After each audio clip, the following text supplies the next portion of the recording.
Lebaran sebentar lagi, berpuasa sekeluarga.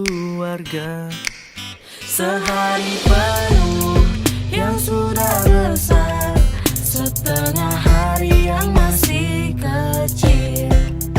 Alangkah asyik pergi ke masjid, sholat tarawih bersama-sama.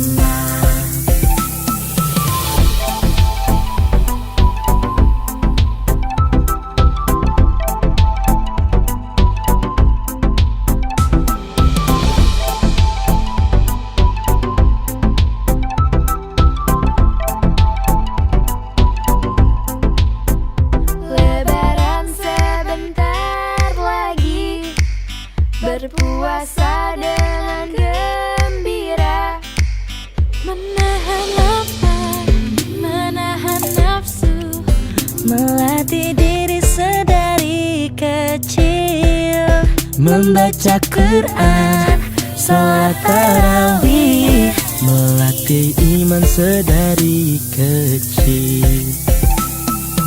Puasa tak hanya tahan lapar dan dahaga, berbagi bahagia dengan sesama. Tak ada miskin, tak ada kaya.